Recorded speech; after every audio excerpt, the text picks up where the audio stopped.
നീണ്ട 9 മാസത്തെ അപ്രതീക്ഷിത ബഹിരാകാശവാസത്തിനു ശേഷം സുനിത വില്യംസും സംഘവും രാജ്യാന്തര സ്പേസ് സ്റ്റേഷനിൽ നിന്നും ഭൂമിയിലേക്കെത്തുമ്പോൾ ലോകം ചർച്ച ചെയ്യുന്നത് സ്പ്ലാഷ് ഡൗണിനെ കുറിച്ചാണ്.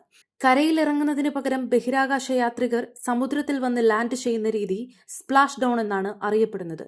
ബഹിരാകാശ പേടകമോ വിക്ഷേപണ വാഹനമോ പാരച്യൂട്ടുകളുടെ സഹായത്തോടെ ഒരു ജലാശയത്തിലേക്ക് അല്ലെങ്കിൽ സമുദ്രത്തിലേക്ക് ഇറങ്ങുന്നതാണ് ഈ രീതി. ബഹിരാകാശ യാത്രികരുടെ സുഗമവും സുരക്ഷിതവുമായ തിരിച്ചുവരവ് ഉറപ്പാക്കാനാണ് സ്പ്ലാഷ് ഡൗൺ തിരഞ്ഞെടുക്കുന്നത്. അതിവേഗത്തിൽ യാത്ര ആരംഭിക്കുന്ന പേടകം ഭൂമിയിൽ പതിക്കുന്നതിന് ഏതാനും സെക്കൻഡുകൾക്ക് മുമ്പായി ആ പതനത്തിൽ ബഹിരാകാശ യാത്രികർക്ക് അതിജീവിക്കാനാവുന്ന വേഗതയിലേക്ക് എത്തിക്കണം. പിന്നീട് ഭൂമിയിൽ തൊടുന്ന സമയത്തും അതിന്റെ ആഘാതം ഏറ്റവും കുറഞ്ഞ നിലയിൽ മാത്രം അനുഭവപ്പെടുകയും വേണം. പേടകം ഭൂമിയിൽ പതിക്കുന്ന സമയത്ത് കരയിലെ ഉറച്ച പ്രതലത്തെ അപേക്ഷിച്ച് നോക്കുമ്പോൾ സമുദ്രോപരിതലം ഒരു കുഷ്യൻ പോലെ പ്രവർത്തിക്കുന്നുണ്ട്.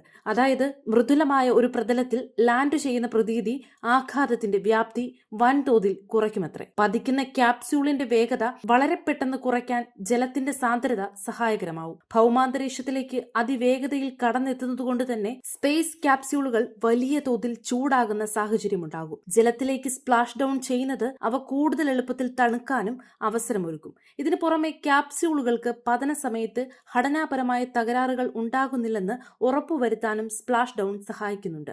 നാസ സ്പ്ലാഷ് ഡൗണുകൾക്ക് പ്രധാനമായും തെരഞ്ഞെടുക്കുന്നത് അറ്റ്ലാന്റിക് സമുദ്രമാണ്. കേപ്പ് കാനവരൽ പോലെയുള്ള വിക്ഷേപണ സൈറ്റുകൾ അറ്റ്ലാന്റിക് സമുദ്രത്തോട് വളരെ അടുത്ത് സ്ഥിതി ചെയ്യുന്നു എന്നതാണ് ഇതിനു പിന്നിലെ ഒരു പ്രധാന കാരണം. അറ്റ്ലാന്റിക് സമുദ്രത്തിന്റെ പല ഭാഗങ്ങളും പൊതുവെ ശാന്തഭാവമാണ് എന്നതും മറ്റൊരു കാരണം തന്നെയാണ്. പ്രത്യേകിച്ച് ഫ്ലോറിഡയോട് ചേർന്ന് കിടക്കുന്ന അറ്റ്ലാന്റിക് സമുദ്രഭാഗങ്ങൾ അതിശക്തമായ തിരമാലകളോ മറ്റ് അപകട സാധ്യതകളോ ഇല്ലാത്ത നിലയിലാണ് സാധാരണയായി കാണപ്പെടുന്നത്. സ്പ്ലാഷ് ഡൗൺ സമയത്ത് സങ്കീർണതകൾ ഒഴിവാക്കുന്നതിനും സുരക്ഷ കൂടുതൽ ഉറപ്പാക്കുന്നതിനും ഇത് ശാസ്ത്രജ്ഞരെ സഹായിക്കുന്നുണ്ട്. അറ്റ്ലാന്റിക് സമുദ്രത്തിലെ കാലാവസ്ഥ കൃത്യമായി ഗവേഷകർക്ക് കണക്കുകൂട്ടാനാവുന്നുണ്ട് എന്നതും നാസയുടെ കെനഡി സ്പേസ് സെന്ററിലെ റിക്കവറി ടീം സമീപമുണ്ട് എന്നതും അറ്റ്ലാന്റിക് സമുദ്രത്തെ ഗവേഷണ കേന്ദ്രത്തിന്റെ പ്രിയപ്പെട്ട ലാൻഡിംഗ് ഇടമാക്കി മാറ്റുന്നു. 1961 ആദ്യമായി ഒരു ബഹിരാകാശ പേടകം അറ്റ്ലാന്റിക് സമുദ്രത്തിൽ സ്പ്ലാഷ് ഡൗൺ ചെയ്യുന്നത്. ഹാം എന്ന ചിമ്പാൻസിയെ വഹിച്ചുകൊണ്ടുള്ള മെർക്കുറി റെഡ്സ്റ്റോൺ 2 പേടകത്തിലെ ക്യാപ്സ്യൂൾ ആയിരുന്നു അത്.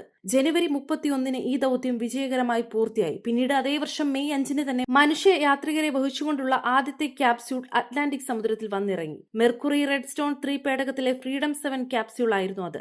നാസയ്ക്ക് പുറമെ സ്പേസ് എക്സും നിരവധി സ്പ്ലാഷ് ഡൗണുകൾ അറ്റ്ലാന്റിക് സമുദ്രത്തിൽ നടത്തിയിട്ടുണ്ട്.